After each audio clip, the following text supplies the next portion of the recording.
नमो नमः। सुप्रभातम।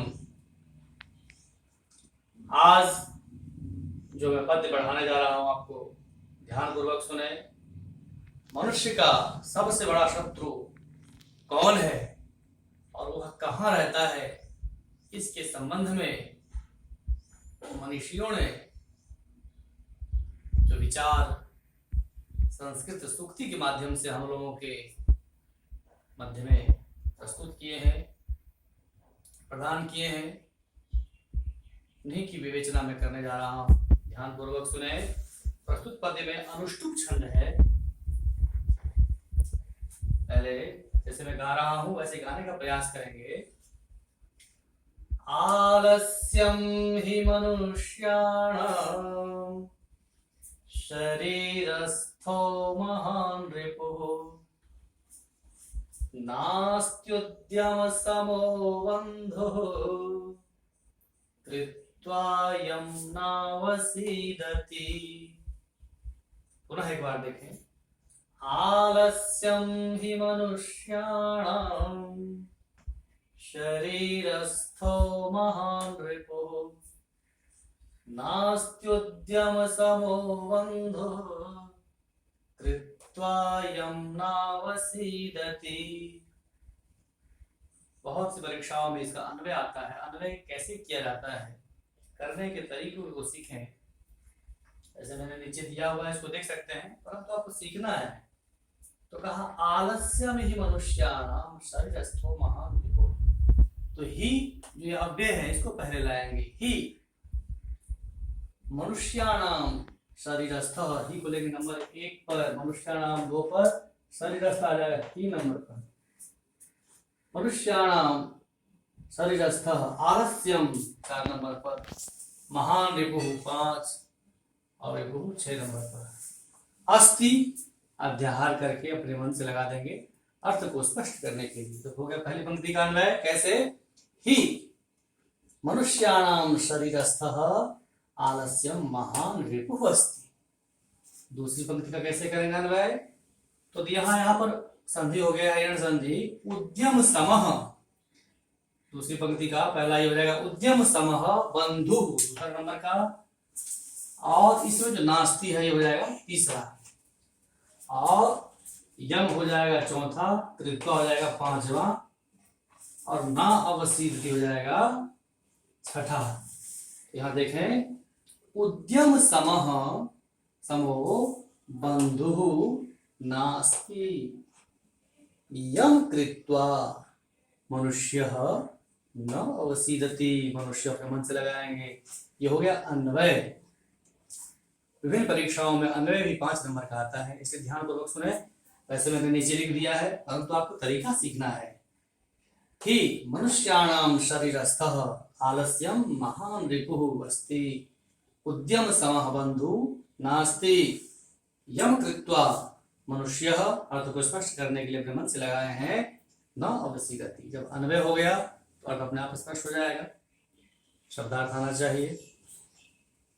तो ही जो अव्यय है इसका अर्थ हुआ निश्चित रूप से, निस्संदेह मनुष्याणाम मनुष्यों के शरीरस्थः शरीरे तिष्ठति इति शरीरस्थः, शरीर में ही स्थित, बाहर नहीं, चीन अमेरिका लंदन में नहीं, हमारे शरीर में ही स्थित आलस्य।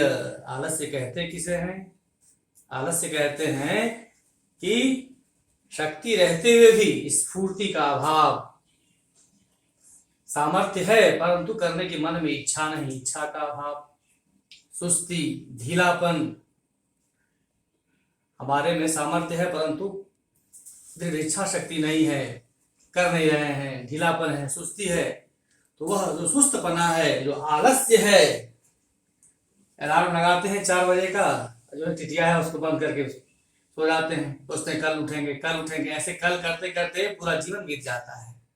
यही तो हुआ आलस्य, कि अच्छे कार्य में मन नहीं लगने का नाम है आलस्य। मन बार बार कहता है कि छोड़ो, अभी क्या पढ़ेंगे, आज क्या उठेंगे, कल उठेंगे। तो कहा निश्चित रूप से मनुष्यों के शरीर में स्थित जो आलस्य है वह महान रिपुः, छोटा मोटा शत्रु नहीं, महान, सबसे बड़ा, सबसे खतरनाक, सबसे बड़ा विनाशक शत्रु है वो रिपुः, शत्रु अस्ति है। क्यों? आप में क्षमता है, आपकी बुद्धि खूब है, परंतु मन में आलस्य है, पढ़ने में मन ही नहीं लग रहा है, अच्छे कार्य में मन ही नहीं लग रहा है, व्यायाम करने का मन ही नहीं कर रहा है, 4 बजे उठने का मन ही नहीं कर रहा है। तो समझिए कि आपका जो विनाशक है वो तो आपके भीतर विद्यमान है। इसलिए छोटा मोटा शत्रु नहीं, आलस्य, महान रिपुः, सबसे बड़ा विनाशक शत्रु है वो। और सबसे बड़ा मित्र कौन है? तो कहा उद्यम समः बंधु नास्ति। उद्यम परिश्रम, परिश्रम के समान, पुरुषार्थ के समान, कार्य के समान, सम माने समान, बंधु, बंधु बांधव, मित्र, इष्ट, सबसे बड़ा हितैषी न अस्ति, नहीं है इस संसार में। सबसे बड़ा यदि कोई मित्र है तो वो आपका स्वयं का पुरुषार्थ है, स्वयं का किया हुआ परिश्रम है। यदि आप परिश्रमी रहेंगे, पुरुषार्थी रहेंगे, आपको सफलता मिली रहेगी तो दूसरे भी पूछेंगे, बाकी कोई किसी को नहीं पूछता। तो आपका पुरुषार्थ ही, आपके द्वारा किए हुए अच्छे कार्य ही सबसे बड़ा बंधु है, सबसे बड़ा अपना व्यक्ति है वो। क्यों? तो कहा यम, जिसको, कृत्वा, त्वा प्रत्यय है, क्रिय धातु, त्वा प्रत्यय, जिसको करने के बाद, अर्थात जिस परिश्रम को करने के बाद मनुष्य, कोई भी मनुष्य, पूरे संसार का यह पद्य केवल एक देश के लिए, एक व्यक्ति के लिए नहीं, संपूर्ण मानव जाति के ऊपर घटता है कि जिस परिश्रम को करने के बाद मनुष्य न अवसीदति, न मन नहीं, अवसीदति, दुखी नहीं होता। अर्थात परिश्रम ऐसा मित्र है, इतना बड़ा मित्र कि जिसको करने के बाद संसार का कोई भी मनुष्य कभी दुखी नहीं हो सकता। तो सबसे बड़ा मित्र हमारा अपने के द्वारा किया हुआ पुरुषार्थ है, परिश्रम है। जो समाज परिश्रमी है, उद्यमी है, वर्क कल्चर जहाँ है वो देखते हैं, वो देश, वो समाज विकसित है। और जहाँ आलसीपना है, दिन रात जुआ खेलेंगे, शराब पियेंगे, उल्टे सीधे काम करेंगे लेकिन अच्छे काम नहीं करेंगे, वह समाज दिन रात देखते हैं पिछड़ता जा रहा है, पिछड़ता जा रहा है। तो उसको ध्यानपूर्वक सुने कि ही निश्चित रूप से मनुष्य के शरीर में ही स्थित, बाहर नहीं। ऐसा शत्रु, इसको कैसे मार सकते हैं? अच्छे विचार के द्वारा ही इसको मार सकते हैं। इसको न तो गोली से मार सकते हैं, न डंडा से, सद विचारों से इसको मारा जा सकता है। इसलिए सदैव अच्छे लोगों का सत्संग करना चाहिए। इस शरीर में ही स्थित, मनुष्य के शरीर में ही स्थित आलस्य जो है वो मनुष्य का सबसे बड़ा शत्रु है। और सबसे बड़ा मित्र कौन हुआ? तो कहा उद्यम समः बंधु नास्ति, परिश्रम के समान मनुष्य का कोई बड़ा मित्र, बंधु अपना नहीं है। यम कृत्वा, जिसको करने के बाद न अवसीदति, अवसीदति माने दुखी होता है, न मन नहीं। कहा नास्ति उद्यम समो बंधु, उद्यम के समान कोई बंधु, कोई मित्र नहीं। तो अन्वय भी देख लें। और इससे प्रश्न कैसे बनते हैं उसके समय हम चलते हैं, लिख लें इसको।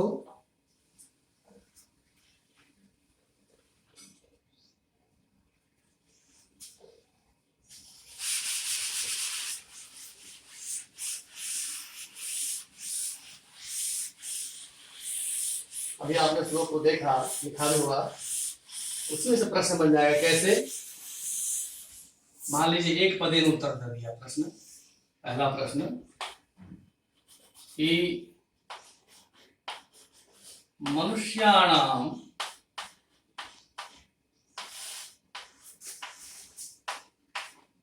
शरीरस्थ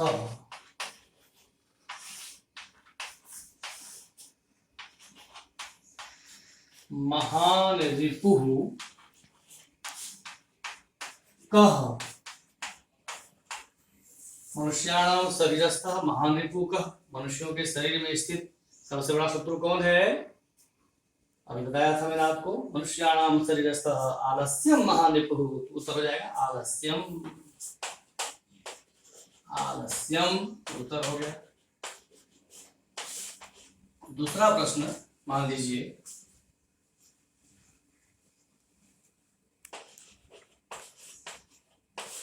केन समः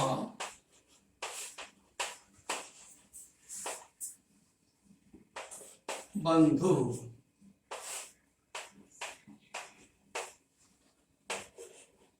नास्ति, किसके समान मित्र नहीं है? तो कहा उद्यम समः, उत्तर हो जाएगा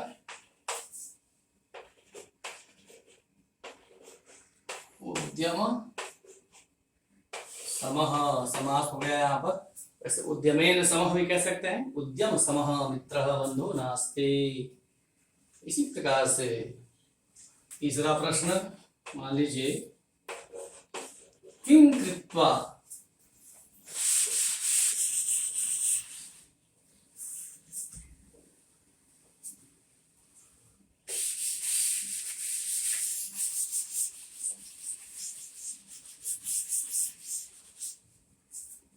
किं कृत्वा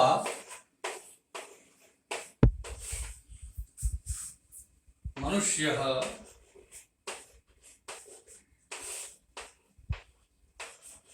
न अवसीदति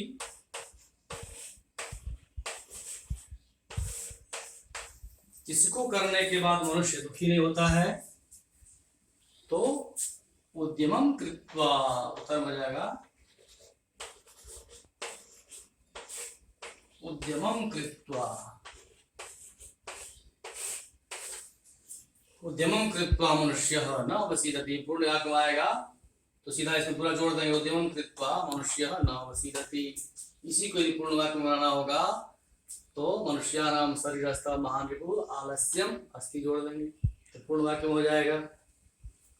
ये प्रश्न किस प्रकार से आते हैं और कुछ जो संक्षिप्त रूप में व्याकरणगत तत्व था इस श्लोक में, उसकी भी विवेचना कर देते हैं। इसको लिख लें।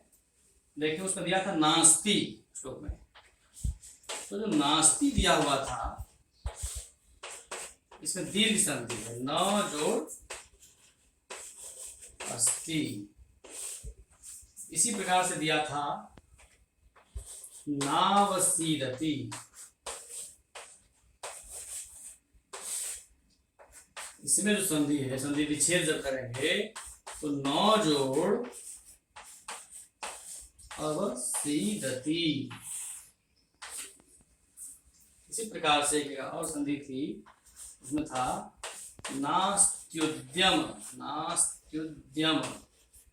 यहाँ पर यण संधि है, दीर्घ भी है, पहले हो जाएगा न जोड़ अस्ति और इसके बाद में है उद्यम। न जोड़ अस्ति बराबर नास्ति, और ये जो ई है, इको यण से इको हो गया य, तो नास्त्युद्यम बन गया। तो यहाँ पर यण है, यहाँ पर दीर्घ है, तो बन गया नास्त्युद्यम। इसको भी लिख लें।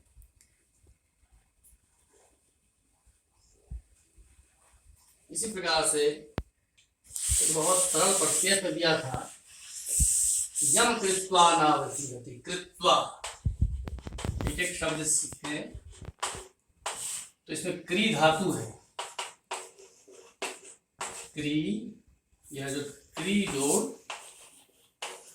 त्वा, तो क्री जो है यह धातु और ये जो त्वा है यह प्रत्यय, तो बराबर ना कृत्वा। त्वा प्रत्यय जहां लगेगा उसका अर्थ हो जाएगा करके। तो आशा करता हूं कि आपको समझ में आ गया होगा। ध्यानपूर्वक इसको लिख लें, याद भी कर लें, ताकि किसी भी प्रतियोगी परीक्षा में आप अच्छे से अच्छे अंक ला सकें इन्हीं शब्दों के साथ। धन्यवाद। ओ